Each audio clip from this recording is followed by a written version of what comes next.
Welcome to the Ask a Roofer podcast, where all your roofing questions find their answers. Your hosts, Megan Ellsworth and Lauren White, peel back the layers of the roofing world to reveal the knowledge, tips, and FAQs you've been curious about. From shingles to skylights, metal to asphalt, we're here to demystify the system above your head. So get ready to ask, learn, and explore the fascinating world of roofing, one question at a time on the Ask a Roofer podcast. Hello, everyone. My name is Megan Ellsworth. And I'm Lauren White. And you are listening to the Ask a Roofer podcast. I'm so excited, Lauren. Today we're talking about Barndominiums. I am so excited to learn what that is and everything about them. We have Stacee here. Hi, Stacee. Well, hello, Lauren and Megan. How are you guys doing? So good. Doing well. So excited. Why don't you just tell us a little bit about yourself and your company, and we'll get started. Okay, well, I guess you could say I'm an accidental business. I designed a Barndominium and I put it on social media to share, and one thing led to another. Next thing I know, I've got a business designing these all across the country. So, wow. So it kind of happened by accident, but here we are. But the Barndominium Company formed just over 4 years ago, and we design Barndominiums all across the U.S. and Canada. That's so cool. Amazing. Yes. Very cool. And so for those who aren't familiar, what is a steel frame Barndominium, and why is it becoming so popular? Yeah, Barndominiums have been around a long time, and a lot of people really think that Barndominiums came out of Texas. And that's not where it came out. It actually came out of Connecticut. Can you believe that, Connecticut? There was a gentleman back in the 90s who was doing a development. It was an equestrian development in the suburbs of Connecticut, and he decided he wanted to coin a term to where people could house their horses in this subdivision. So they could have their houses, but their horses would be housed in the same subdivision. So he called it a barn, and then dominium, like a little condominium for the horse. So he coined the term Barndominium. And so that's how it came to be back in the 1990s out of Connecticut. And somehow over the years, Texas has been given, if you will, credit for the term Barndominium, because we really took that term and really ran with it. And so Barndominiums are really a clear span building designed primarily in residential. So all the weight of the roof system is carried along the perimeter. So during construction, you can move that interior wall if you decide you want to make your primary bedroom suite another 6 inches bigger by taking it from another room. The vast majority of the cases, you can do that. You can move that. You don't have to go through engineering and stop your project in order to be able to re-engineer the roof system in order to carry the weight. So that's what's so great about Barndominiums. Wow. That's so cool. I had no idea. Barndominiums are super cool. Yeah, that sounds really cool. So how do you approach that, the engineering of a Barndominium, to make sure that it's meeting that functional and also it looks aesthetic and nice? Yeah, so we do a couple things. First of all, we always try to find out from our clients where they plan to build. And whether or not they have a load. So a load would be a snow load, a wind load, or a seismic load, depending on where you are in the country. In some cases, you have a wind and a snow load. There's some places where you can have more than one load. And if you don't, well, then that makes it a little bit more flexible for us. But based off of that, we've got a pretty good idea of where the column placement is going to go, the base spacing for the metal buildings. And we work within that. And then we start talking to our clients about what is it that they're looking for the barndo? How do they live? Do you have a kid who's learning to play the drums and they need their own room? So the kid, Joey can practice his drums in a separate room. Or do you have a spouse that works from home and they need a separate area where they're not disturbed in order to deal with clients? We did something for a radiologist, and he needed an office, but his office needed to have no windows, because he's using just the computer screens to look at x-rays and images. So there's all kinds of reasons and all kinds of things that people need. If you have some sort of specialty need in your design, we want to do that. Very cool. So these started out kind of like condominiums for horses, and now they're full-fledged like homes and buildings that you're building for people to live in full time. Yes. That's You know, if you could have told me in a million years that people want to listen to this 60-year-old woman talk about metal buildings. I mean, you know, I've got over 600,000 followers on Instagram and over 700,000 followers on TikTok. And who would have ever known that somebody wanted to listen to this old lady talk about metal buildings? I do. Yeah, same. Yeah. Wow. I love the style of them and the flexibility that they provide. It's like a fully kind of customizable home with this structure. Yeah. And they go fast. So the shell goes up fast. And time is money. So when you can put up the shell and get dried in, depending on the Barndominium design and where you're located and some other things, once your foundation is up and cured, you're probably looking at most shells being able to be dried in within, let's say, 5 weeks, if not sooner. We've got a barn builder who's actually up in the Oklahoma area, and he can put up a shell typically in about 2.5 weeks. He's dried in. Windows in, roof on, dried in, because his crews are that good. And so time is money. And when you can get dried in that quickly, then you can move in, especially if you're in an area where the weather is significant, you're in a cold area. And if you're trying to get your subs get dried in so your subs could work during the winter, that's a big deal. Yep. Definitely. Oh, that's amazing. So what are some of the common styles of barndominiums that you've seen, and how are some ways that homeowners can customize the design to reflect their personal style, maybe on the outside versus just the inside? Yeah, so people are attracted to either a simple gable roof line, which is a simpler barn door, but we tend to raise our roof pitches. So we tend to design on a 6, 7, and 8/12 pitch, depending on the depth of the building. So we're giving you that residential look of a traditional home in a barn door style. Typically, you would see a lot of designers who design on a 2/12 or 3/12 pitch, and that just means that it's the slope of the ridge is much more shallow. So we design on a higher pitch, gives you that residential look. And then we can talk to folks about other things we can add to that gable barn. So we could add lean-to porches, or we could extend the end and create a porch on the side. We could add a second gable off the back if you wanted a big back gable porch off the back of your barn door. And then we have a lot of folks who are really attracted to what's called a raised center barn door, or a monitor style. And that's where the middle of the barn door, the center portion of the barn door, is elevated. And you have the clear story windows up top. So you get lots of height in the great room, and lots of natural light pouring in from up top. I love clear story windows. I have them in my condo right now, and just the amount of light they bring is just so nice. Yeah, and what's great about clear story windows is, because they're fixed and they tend to be, 2 feet tall and maybe 6 or 7 feet long, they're not as expensive as other windows types could be. They're not operational. So they, from a cost standpoint, relative to other windows, if you will, they're more reasonably priced, I think. A lot of bang for the buck. Yeah, seriously. A lot of bang for a lot of natural light. Yes. Yeah. So when you get started building, how do you choose a metal erector that can frame out the barndominium? Do you have trusted people you work with? Like you said, the guy in Oklahoma.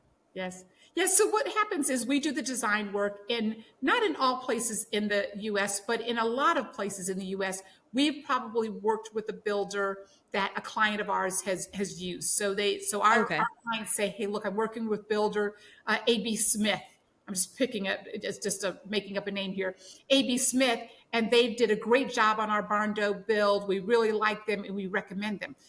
Because now we've got a client of ours who we worked with tell us that they had a good experience with A.B. Smith, then we are putting them on our preferred builder list. And so we put those. So a lot of our clients will tell us, hey, we've had a great deal with this builder. He's been wonderful. We reach out, we have a conversation with that builder. find out if they've got some other Barndo projects and other clients we could talk to, fill them out a little bit. We tell folks you still have to do your own due diligence. You still have to vet them, but at least we're pointing you in their direction because one of our clients or multiple of our clients have had a good experience with this particular builder. Yeah, absolutely. That's great. Great. So, they're vetted and other people have enjoyed working with them and had a good experience. So when you go to hire the Barndominium people, then you're getting a good deal. Yes. Definitely. So I'm sure this is the question a lot of people are wondering, but how does the cost of building a Barndominium compare to more traditional homes? Yeah, Yes. so everybody wants to talk about the Barndominium. So I love social media. Because I'm on social media, I love social media. But the thing I don't like about social media is that it's really easy to pass on not so great information. And that's what is happening in the Barndo world, unfortunately. People will call and say, oh, I want to build the Creek House. And we have a little conversation about budget. And they say, I had a lady who said, I want to build your house. And I asked her what her budget was. And then I divided that amongst the square footage here. And I said, that's $37 a square foot, ma'am. You can't build my Barndo for $37 a square foot. No, I saw on social media that I saw on the internet that I could build your Barndo for $37. I said, I can't get there.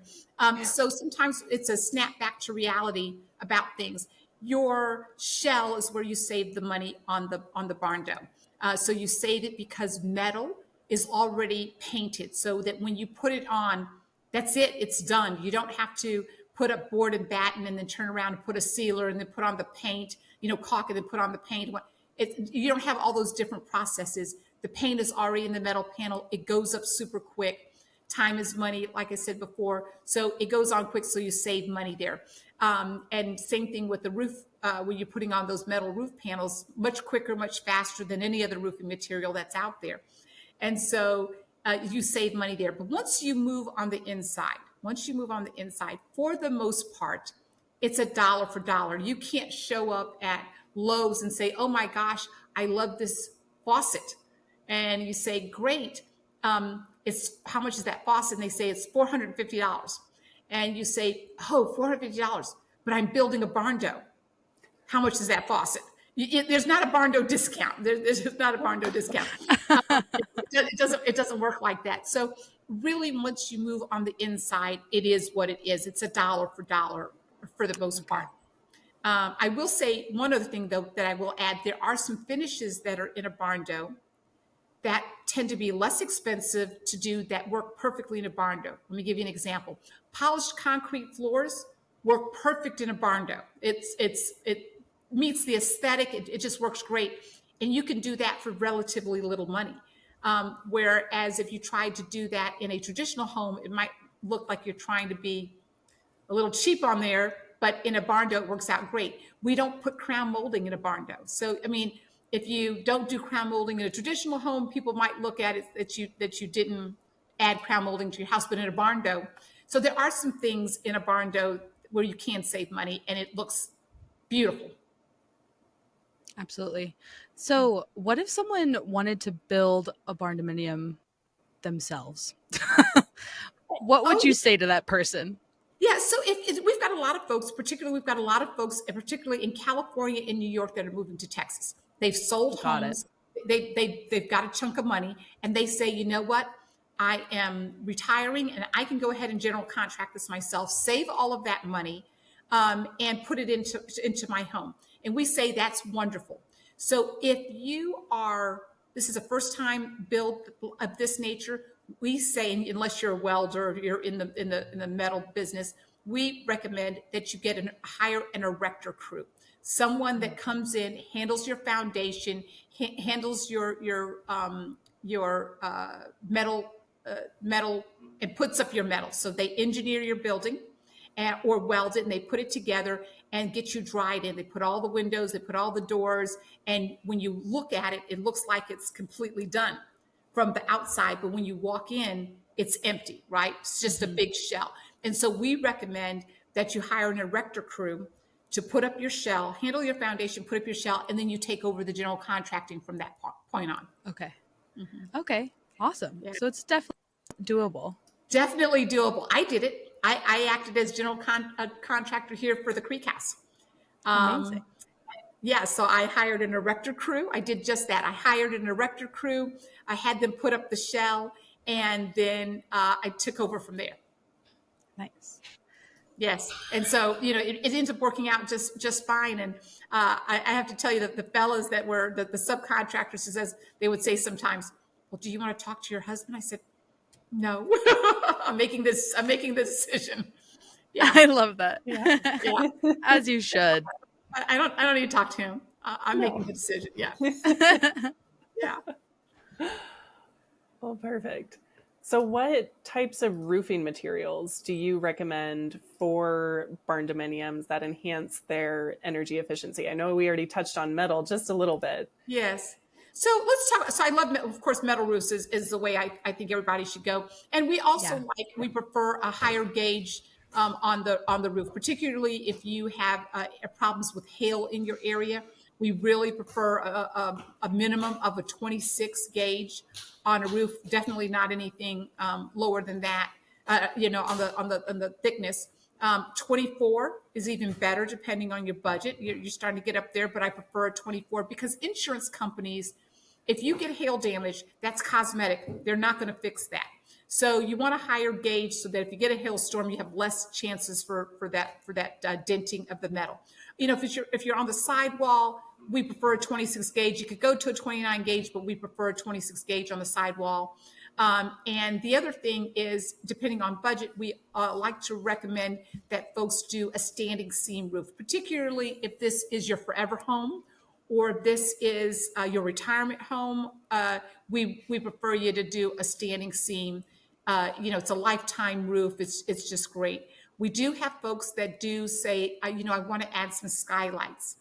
If you're wanting to add skylights, then we say, let's do the skylights on the lean-to. Let's do a lean-to and change that to an asphalt roof and add skylights there because it's much easier to do that residential skylights in an asphalt roof than it is on a metal roof because of the flashing and everything. So we just shared a barndo, as a matter of fact, that's up in Montana that did just that. We changed the lean-to porches to asphalt.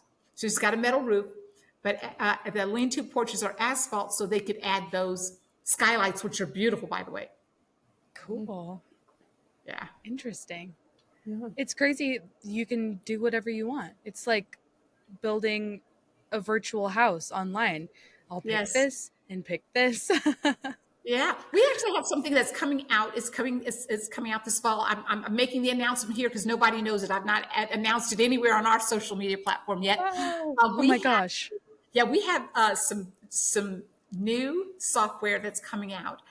We've loaded up 50 of our models of our Barndominium models, and you're literally going to be able to take one of those models, pick your favorite design, say the Lauren, and you can actually play with the model. So you'll be able to click on the model and say, let me see it in red with a black roof.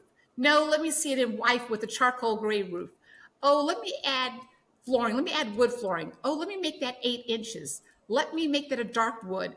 Let me make the knobs so you'll be able to pick out the cabinet color, the cabinet style. You'll be able to pick out the backsplash, the lighting fixtures, the countertops. You'll be able to pick out everything in the barndo, including the furniture and the lighting. Oh my gosh. And you can literally design your own model with everything right there. Oh my gosh. You know what that reminds me of? The Barbie website from when I was a kid. Yeah. Let's just say that or but better. Yeah, but better. Because now you're designing your own home so you can take our plan and just have a field day with it. That is so cool. Yeah. Very oh my cool. gosh. It's rolling out this fall.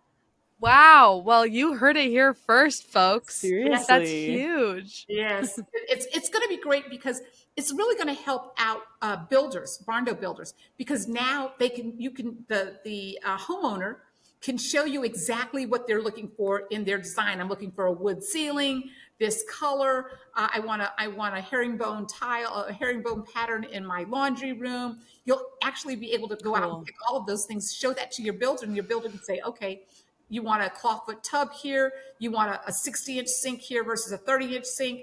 They'll be able to go and really look at what you're wanting to do, and you don't have to describe it because you'll be able to show it. Wow. Wow. Yeah. Wow. Game changer. It is a game changer. Game changer.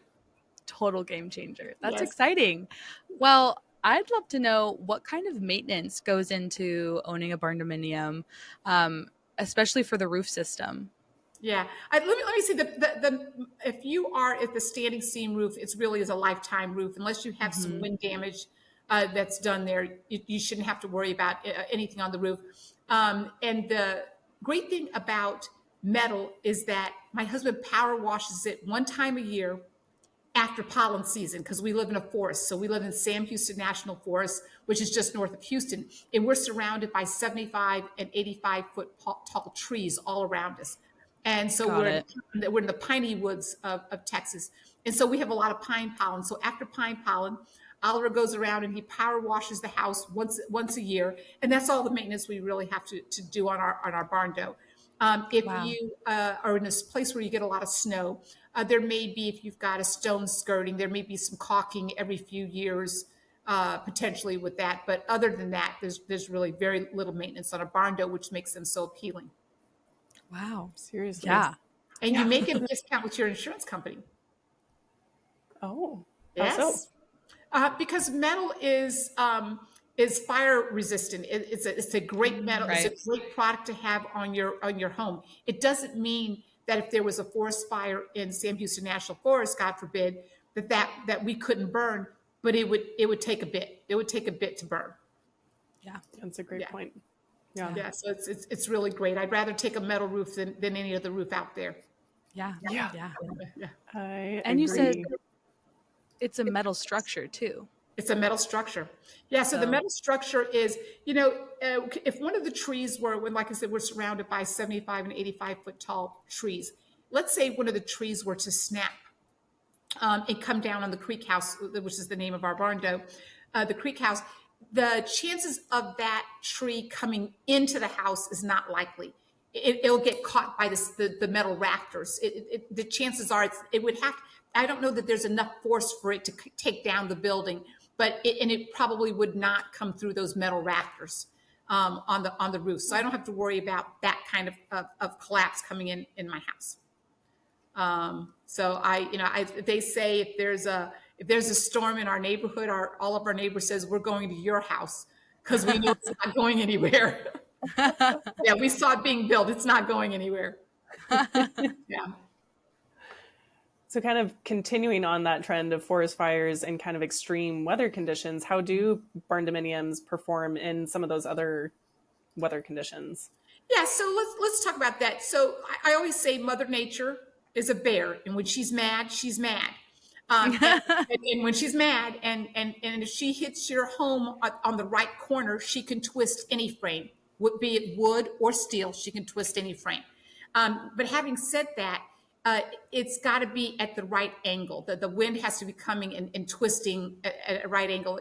There was a mega yacht that just went down. That was all in the news a couple of days ago, and it was a water spout on a mega yacht that ordinarily could just about withstand anything, but this water spout actually hit the boat and went collapsed, and some people lost their lives on that. But so it's Mother Nature can hit anything and take something down is the point of this. So having said that, steel is there's a reason why we build skyscrapers in steel. There's a reason why we build schools in steel. There's a reason why we build strip centers and shopping malls in steel. It's because of their longevity. It's a clean, 100% recycled material that can come over and over again, and it's there forever. It's going to long outlive all of us here. Yeah, absolutely. True. I don't have to worry about termites. Don't have to worry about bugs. Huge bonus. In Texas we have big termites. They're like the size of this water bottle right here. Oh my no, God. thank you. Yeah, they're No, big. thanks. Yeah. Well, that's good to know too. Like, if you are building a barndominium, if you have children, you'll be able to pass it down to them, and they won't have much to take care of. Yeah. That's right.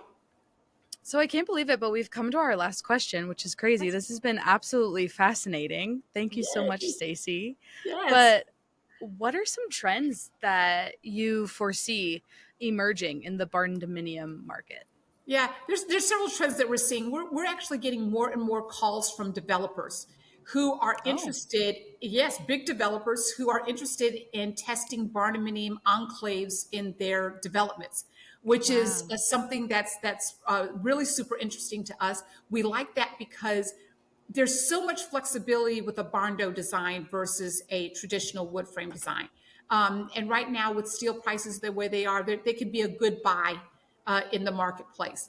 And it goes back and forth between what's better, wood or steel from a price standpoint. But right now, steel, I'm all about the steel. I love steel. I think steel is sexy. Yeah. I've got a T-shirt that says that steel is sexy. I think steel is sexy. And so we see that trend. The other trend we're seeing is that people are willing to go to try different things. So instead of just the sheet metal on the outside, they're looking at adding some stone or some brick, and kind of giving that a more modern flair to their barndos. We see a lot of black trending. Probably of our barndo designs, and we design hundreds of them a year. We prop for clients, so we are probably at about 45% black barndos right now, which is huge. Everybody wants a black barndo with a black roof. I'm currently building a barndo on our compound, so this will be the third barndo on our property, and it's all black, black sides, black roof. It's gorgeous. And so we see a lot that black trend. We get white, we get some other colors, a dark green or charcoal gray, but black is trending big time. And we see the use of other exterior materials that are complementing the steel. Like I said, either stone or brick, some stucco, very little stucco, but some stucco. Cool. Yeah. Wow. Well, I want a barndominium now. So got another barndo lover. Yes. Yes, I'm sold. Lover in the house. Yay. Yay. Thank you so much, Stacee. This has been so informative. How can people reach out to you and learn more about barndominiums? Yeah, you can reach us on Instagram at the Barndominium Company, and also on TikTok, Facebook. We're all at the Barndominium Company. And then we're also on the web at the Barndominium Company. And we like to give good information out about what's really going on in the barndo world, what's happening in the metal market, so that you know what to look out for. And we are happy to help folks locate builders. And we have plenty of banks. We have a list of banks that we can supply to help you if you're looking for financing. Oh, wow. We didn't even touch that. That's a great thing to add. Yes, they can contact us, and we'll email them over the bank list for the U.S. Amazing. Yes. Amazing. Well, thank you again. Everyone out there listening can also go to askaroofer.com to learn more. Stacee, this has been amazing. Thank you. Oh, Megan and Lauren, this has been wonderful. I've really enjoyed this, and hopefully everybody walked away and they're saying they want a barndo too. I hope so. I think so. Yeah. Get barndo inspired. Love it. Yes. Everyone out there listening, thanks for listening, and we'll see you next time on the Ask a Roofer podcast. If your roof needs answers, subscribe now to the Ask a Roofer podcast. We've got your questions covered, one episode at a time. Go to askaroofer.com to submit your questions and learn more. Stay tuned and keep those questions coming.